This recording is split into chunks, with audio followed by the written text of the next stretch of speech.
terkait aliran dana dugaan korupsi kuota haji yang diduga menyeret pengurus atau anggota salah satu organisasi Islam besar dan mengapa KPK tidak kunjung menetapkan tersangka di kasus ini.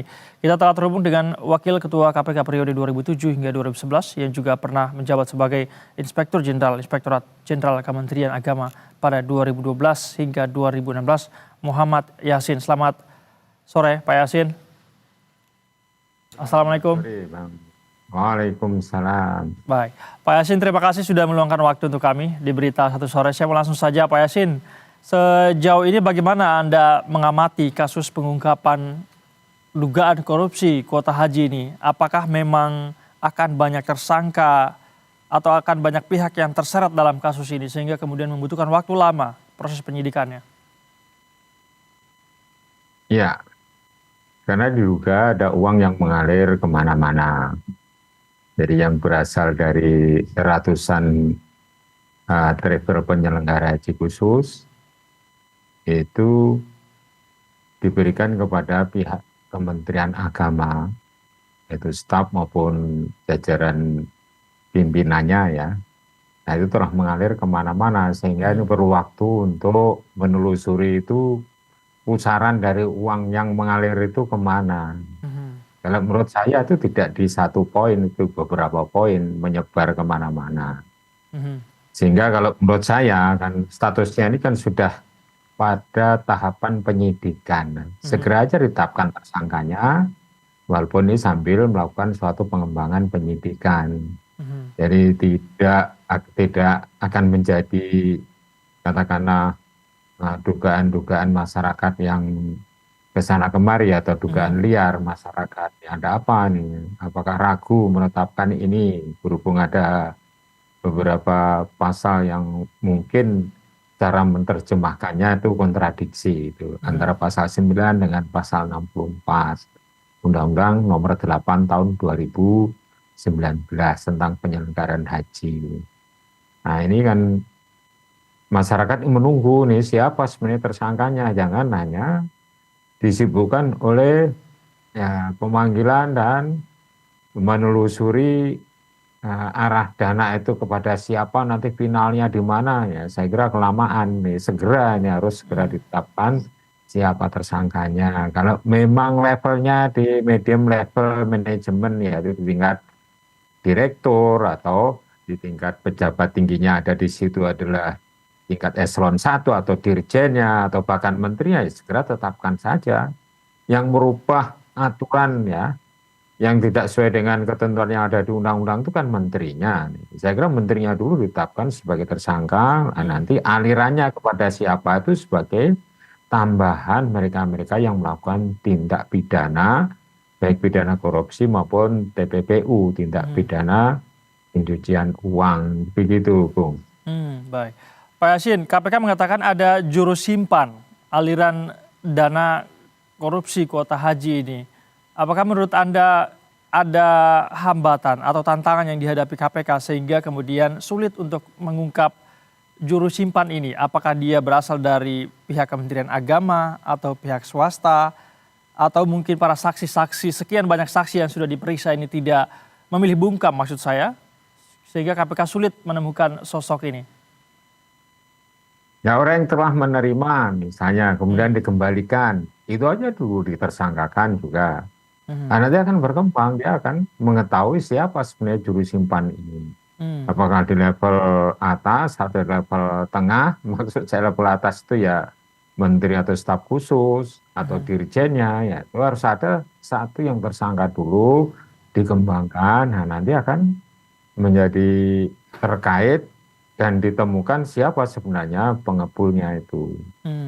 Jadi intinya masyarakat itu segera ada tindakan tegas, walaupun kita tidak memburu-buru lah tentunya ya. Kan ada statement dari PLT Deputi Penindakan dan Eksekusi itu bahwa memang tidak terburu-buru menetapkan siapa-siapa tersangkanya baik itu. Nah, tapi kengkaren saja berjalan secara seiring, ya ada tersangkanya, kemudian sambil mendalami aliran dana itu. Sehingga masyarakat itu menjadi apa itu namanya jelas, oh ini ada kepastian hukum, tidak hanya dibikin drama panjang kan begitu. Ya, intinya begitu. Antar pimpinan mestinya ada yang memberikan rekomendasi atau saran agar dilakukan yaitu penetapan tersangka kepada misalnya di level tengah atau level bawah itu enggak apa-apa. Hmm. Yang penting memang sudah ada uang itu pernah diterima oleh oknum tersebut.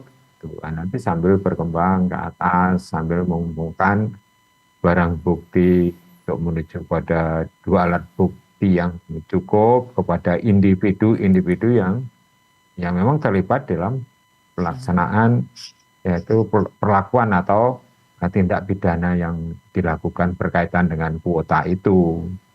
Nah, pidana korupsi dan pidana pencucian uang atau TPPU begitu, Bung. Hmm. Jadi Artinya memang ini KPK tidak, harapan masyarakat. ya, artinya KPK tidak perlu menunggu sampai menemukan siapa juru simpan itu, Pak Yasin ya. Setelah Ya lama menaikkan nanti. status ini ke penyidikan, seharusnya tersangka sudah harus ada, begitu ya, Pak Yasin ya?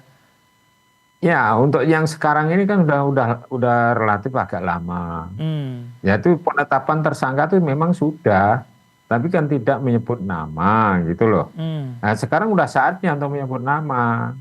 Dimulai dari dulu dari tengah atau bawah dulu itu tersangkanya siapa yang betul-betul melakukan tindak pidana itu. Yaitu yang atau yang jelas itu yang kalau dikaitkan itu pasalnya pasal 2 itu seseorang yang melanggar aturan, memperkaya diri sendiri atau orang lain ya, atau korporasi merugikan keuangan negara atau merugikan negara atau merugikan ekonomi masyarakat ya dengan ada niat jahat. Itu tiga itu ditelusuri pasti ada ketemu itu untuk saat sekarang ini. Jadi niat jahat itu adalah evil intention atau mens rea itu dalam istilah hukumnya. Jadi itu dulu dikenakan di pasal itu dulu, nanti berkembang kepada pasal yang berkaitan dengan tindak pidana pencucian uang, yaitu Undang-Undang Nomor 8 tahun 2010. Itu kemana saja uang itu mengalir, itu TPPU-nya itu. Jadi nanti akan ke sana arahnya. Jadi berlapis itu. Berlapis artinya itu tersangkaannya itu tidak hanya pidana korupsi tapi tindak pidana pencucian uang. Dan apabila misalnya dari pihak travel sudah ada nyata-nyata mereka itu berkoordinasi sebelum pembagian kuota, itu kan sudah ada niat jahat ya tuh. 50% aja yang ke haji khusus, nanti kita bagi-bagi, kita beli mahal misalnya. Asosiasi yang seperti itu tersangkakan dulu sambil secara concurrent, secara bersama-sama untuk menelusuri tadi siapa tersangka berikutnya, kemana uang itu mengalir, ke siapa saja. Kalau memang tidak ada yang satu yang mengepul, tapi kan bisa diidentifikasi kemana aja uang itu mengalir dengan bantuan PPK gitu, Bung. Baik, Pak Yasin, kalau kita berbicara dampaknya korupsi kuota haji ini terhadap jemaah haji kita, Anda selain pernah di KPK, tentu pernah di Kementerian Agama juga begitu ya. Apa konsekuensi yang ditanggung masyarakat atas kasus ini? Bagaimana masa tunggu para calon jemaah haji yang mungkin sangat terganggu dengan korupsi ini? Ya, jadi kan aturan di pasal 64 ayat 4 itu kan harus berurutan. Jadi dengan adanya penyerobotan siapa yang berani membayar mahal, tahun ini juga berangkat atau tahun yang sama dia membayar dan kemudian dia bisa berangkat itu sangat-sangat merugikan masyarakat yang sedang mengantri panjang. Antriannya itu 17 sampai yang terpanjang itu 47 tahun. Jadi kan luar biasa nih. Dampaknya sangat merusak tata kelola penyelenggaraan ibadah haji. Jadi merusak tata kelola itu artinya ya merugikan negara yang seperti itu. Jadi tata kelola yang sudah didesain sedemikian rupa baiknya melalui Siskohat juga itu dirusak oleh oknum-oknum tertentu dengan motivasi mendapatkan imbalan uang yang besar dari penjualan, dan harga percepatan itu kan dihargai sendiri, harga tiketnya itu sendiri, harga percepatan karena tahun yang sama bisa berangkat, yang notabene merugikan yang sedang antri panjang, itu melukai hati masyarakat. Gitu, Bung. Baik. Pak Yasin, kalau pengalaman Anda juga sejauh mana sih sebetulnya pengawasan atau peran seorang Menteri Agama yang menjabat saat itu dalam urusan kuota haji ini? Ya, kan undang-undangnya undang-undang baru, Hmm. Undang-Undang Nomor 8 tahun 2019 itu. Mungkin cara menerjemahkan pasal-pasal itu, bagaimana cara membagi kuota apabila ada kuota tambahan itu kan yang diatur di pasal 9. Pasal 9 itu pembagian secara proporsional itu harus juga eh, merujuk kepada pasal 64 ayat 2 bahwa untuk haji khusus itu tetap 8% dari total kuota tambahan.